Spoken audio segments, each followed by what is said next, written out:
जय हिंद साथियों। आज का ये लेक्चर नंबर 9 है। हमने आपको पिछले वीडियो में गोल्जी बॉडी के बारे में बताया। गोल्जी बॉडी क्या होती है? गोल्जी बॉडी जो होती है एक सेल ऑर्गेनेल है जिसका डिस्कवरी कैमेलियो गोल्जी ने किया था। ठीक है, और उसके बारे में सारा फंक्शन सब बताया था, क्या क्या बनाता है, सीक्रेट करता है, ये सब चीज़ के बारे में मैंने आपको बताया। क्या वर्क होता है, किस उसे ट्रैफिक पुलिस ऑफ सेल कहा जाता है, मिडिल मैन ऑफ सेल कहा जाता है, ये सब चीज़ के बारे में बताया आपको। सीक्रेशन करता है ये जो है जितने भी प्रोडक्ट एंडोप्लाज्मिक रेटिकुलम से बनती है वो क्या होती है, गोल्गी बॉडी में जाती है और उसी से आगे जाकर के ट्रांसफर होती है और उसे मैच्योर करके मैच्योरिंग फेज से निकालती है। इन सब चीज़ों के बारे में मैंने सारा चीज़ बता दिया गोल्गी बॉडी के बारे में। और आज के हम इस वीडियो में सेल ऑर्गेनेल लाइसोसोम के बारे में हम पढ़ेंगे आज। तो लाइसोसोम क्या होता है दोस्तों? इसे जो है ना, इसे सुसाइडल बैग ऑफ सेल कहा जाता है। क्यों कहा जाता है? क्योंकि जब किसी भी सेल में ज्यादा अनवांटेड चीज हो जाती है, जैसे कि वेस्ट प्रोडक्ट ज्यादा हो जाती है किसी सेल में, तो उस सेल का क्या हो जाता है, ये ब्रस्ट हो जाती है। लाइसोसोम क्या होती है? ब्रस्ट हो जाती है। इससे जो होता है एक वो सूचना मिलता है जिसके कारण ये फटती है। तो इसके अंदर क्या होती है, एंजाइम 50-40 पर कितने होते हैं एंजाइम होते हैं जो कि हर एक चीज को डाइजेस्ट कर देता है। उसमें से 4 इंपॉर्टेंट होता है, प्रोटीजेस होता है, carbohydrate, lipid, lipase, nucleus. Main ये 4 है। अगर कोई भी चीज सेल में बना होगा तो किससे बना होगा? प्रोटीन से बना होगा, कार्बोहाइड्रेट से बना होगा, लिपिड से बना होगा, या फिर उसका न्यूक्लियस जो होती है उसमें न्यूक्लिक एसिड होते हैं, डीएनए एंड आरएनए। ये सब यदि डाइजेस्ट हो जाता है तो बाकी सेल में कुछ बचता नहीं है। माइटोकॉन्ड्रिया सब का क्या होता है, मैंने तो लिपिड का ही बना होता है, फॉस्फोग्लिसराइड का होता है। अगर लाइपेज एंजाइम क्या करता है, लिपिड्स को डाइजेस्ट कर देता है तो सेल का सारा चीज खत्म हो जाता है, तो कुछ बचता नहीं है।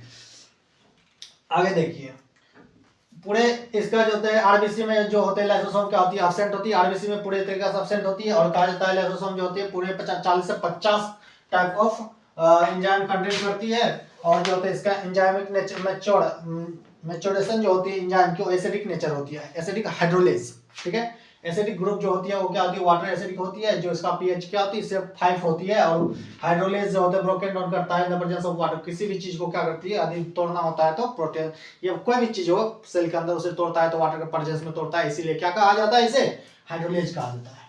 ठीक है, ये चीज याद रख सकते हैं आसानी से। प्रोटीन जो होता है प्रोटीन को डाइजेस्ट करती है। कार्बोहाइड्रेट क्या होता है, कार्बोहाइड्रेटेज, ये कार्बोहाइड्रेट जो होती है कार्बोहाइड्रेट को डाइजेस्ट करती है।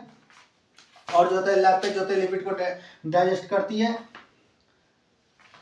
न्यूक्लियजेस जो होती है न्यूक्लिक एसिड को डाइजेस्ट करती है। ठीक है, और लिखा हुआ है there are different form of a single cell organelle in a cell is called the polymorphic cell organelle. मतलब एक ही सेल ऑर्गेनेल यदि अलग अलग रूप में रहती है तो क्या कहा जाता है, उसे पॉलीमॉर्फिक ऑफ सेल ऑर्गेनेल कहा जाता है। लैपेज ही एक ऐसी सेल ऑर्गेनेल है जिसका की primary, secondary and tertiary 3 form होते हैं सेल के अंदर, इसलिए इसे क्या कहा जाता है, पॉलीमॉर्फिज्म ऑफ सेल ऑर्गेनेल कहा जाता है। और इसका एग्जांपल जो है लाइसोसोम लिखा हुआ है।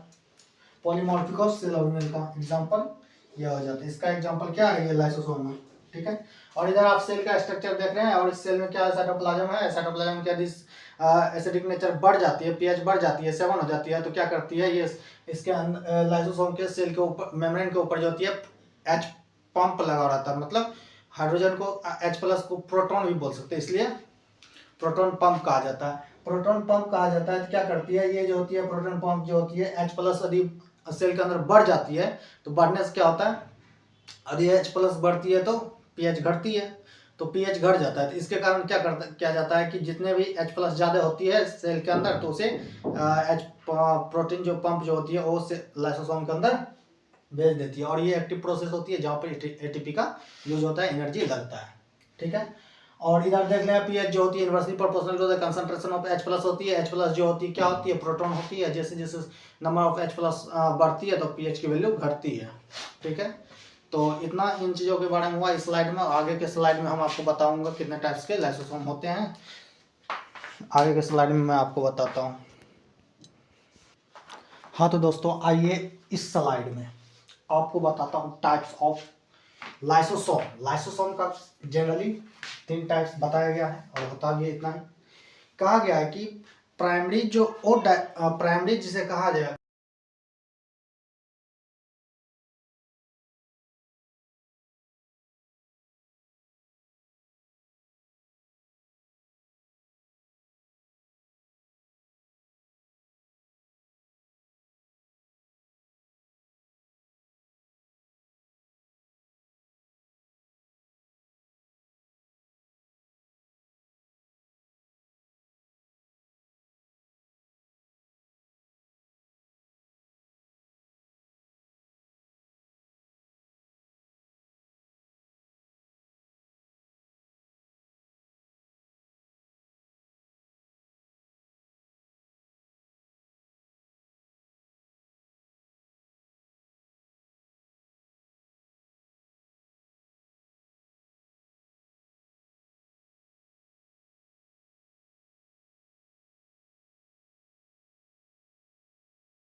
तो दोस्तों एक्स्ट्रा सेलुलर डाइजेशन जो होती है, आप देख रहे हैं यहाँ पर फंगस क्या कर रहा है, इस पर रिलीज कर रहा है एंजाइम को, और डाइजेस्टिव एंजाइम होती है जो कि ब्रेड को डाइजेस्ट कर लेती है। उसके बाद क्या करती है, अपने अंदर उसे सक करके खा लेती है। तो अगली स्लाइड में हम बात करते हैं और क्या क्या फंक्शन होती है लाइसोसोम की।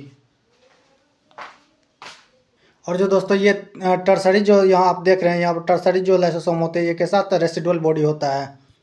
दोस्तों ये जो है आपका ये स्लाइड लाइसोसोम का लास्ट स्लाइड है, और इसमें क्या आगे काम होता है देखिए, ऑस्टियोक्लेस्ट लिखा हुआ है, कहता है कि अनवांटेड ग्रोथ ऑफ सेल, जैसे बोन का हड्डियों का हो जाता है तो क्या होता है, उसके भी डाइजेशन करके उसे क्या कर देती है, सिंप्लिसिटी में जैसे होती है नॉर्मल स्टेज में ला देती है। तो ये बात लिखा हुआ है, लाइसोसोम जो है ऑस्टियोक्लेस्ट होता है, और ये इलेक्ट्रिक एंजाइम और डाइजेस्टिव एंजाइम छोड़ता है, जिससे क्या अनवांटेड ग्रोथ ऑफ सेल को क्या कर देती है, डाइजेस्ट कर देती है, उसे खत्म कर देती है। आगे लिखा हुआ है, आगे लिखा हुआ बायोजेनेसिस ऑफ लाइसोसोम, लाइसोसोम का जनरेशन मतलब कैसे वो उत्पन्न होता है, तो कहता है कि गर्ल लिखा हुआ है, GERL गर्ल, मतलब ये होता है कि Golgi associated with endoplasmic reticulum from which lysosome arise, कहता है कि जो गोल्गी बॉडी जो होती है एंडोप्लाज्मिक रेटिकुलम के पास होती है, और उससे क्या होती है, एंडोप्लाज्मिक रेटिकुलम लाइसोसोम बनाती है, उसके बाद उसे मैच्योर करके क्या करती है, गोल्गी बॉडी वापस सेल में भेजती है। तो इसी उसी बात को यहाँ पर लिखा हुआ है, और ये एनसीईआरटी का लाइन है, और ये 100% क्या होती है, एग्जाम में पूछी ही जाती है मोस्ट ऑफ केस में।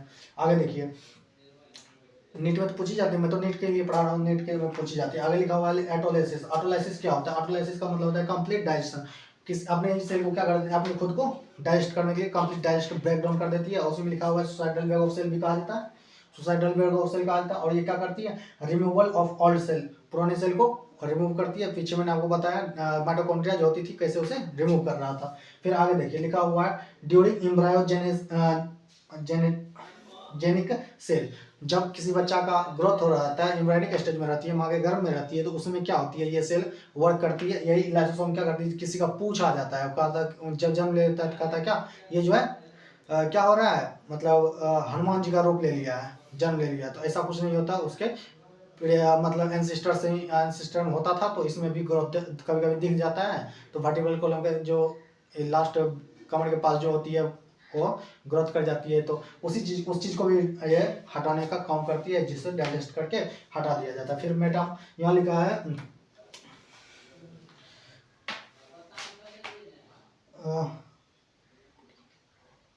ड्यूरिंग लिखा हुआ है, म्यूरिंग लिखा गया। ड्यूरिंग मेटामॉर्फोसिस जब क्या होती है, मेटामॉर्फोसिस उस स्टेज को कहते हैं जब एक मेढक जो होती है ना, मेढक उस समय जब मेढक का लार्वा स्टेज खत्म हो जाती है, लार्वा स्टेज लार्वा स्टेज में रहती है, तो लार्वा स्टेज से जैसे ही आगे जाती है तो उसके पीछे टेल निकला हुआ रहता है लार्वा स्टेज में, तो उस लार्वा स्टेज के टेल को क्या करती है, डाइजेस्ट करके उसे टेल लेस बना देती है, मतलब टेल को खत्म कर देती है मेढक जब बनती है। तो ये लार्वा स्टेज मान लीजिए है, ये लार्वा स्टेज, ये टेल है, तो इस टेल को क्या कर देते हैं, खत्म कर देता है, जिसके कारण क्या होता है, आगे जाकर के ये खत्म हो जाती है। इस पे वर्क जो करती है लाइसोसोम करती है, लार्वा स्टेज होता है, और ये एडल्ट मेढक बन जाता है जो टेल लेस होती है। आगे देखिए यहाँ लिखा हुआ है polymorphic and pleomorphic and polymorphic. Pleomorphic का मतलब यहाँ ये बताएगा कि अगर सेल के अंदर अलग अलग सेल में क्या होते हैं, गोल्गी बॉडी का शेप क्या होती है, अलग अलग होती है, तो उसे क्या कहा गया है, पॉलीमॉर्फिक कहा गया। यहाँ पर गोल्गी बॉडी का देखिए शेप क्या है, ऐसा है, और इसमें इस सेल में क्या अलग अलग है, तो अलग अलग सेल में अलग अलग शेप ऑफ गोल्गी बॉडी होती है, तो उसे क्या कहा जाता है, प्लियोमॉर्फिक कहा जाता है। ठीक है, पॉलीमॉर्फिक होते हैं, एक ही सेल के अंदर लाइसोसोम का अलग अलग टाइप मिलता है, तो उसे क्या कहते हैं, पॉलीमॉर्फिक कहते हैं, जिसमें कि अलग अलग शेप दिखाया जाता है सिंगल सेल में। तो इस प्रकार से क्या होती है, लाइसोसोम पूरे खत्म हो जाती है। इसके बाद में वैक्यूल्स पढ़ाऊंगा, वैक्यूल्स का क्या होती है, सिंगल मेम्ब्रेन होती है, और क्या क्या होती है उसके बारे में सब आगे की वीडियो में मैं बताऊंगा। अगर वीडियो अच्छी लगती है तो लाइक करें, शेयर करें, सब्सक्राइब करें, और हमारे चैनल को जितना ज़्यादा प्रमोट करें हम उतना ही मदद करेंगे आप लोगों का। और यहाँ पर सारे मतलब कंटेंट अच्छे अच्छे डालेंगे, और कुछ जीके टाइप से मैं बायोलॉजी का क्वेश्चन डालूंगा, और फिजिक्स का, केमिस्ट्री का, इस प्रकार से डालूंगा। अगर हमारा वीडियो अच्छे लगते हैं तो इस प्रकार से हमें सपोर्ट कीजिए, मैं आप लोगों का साथ दूंगा। Thank you.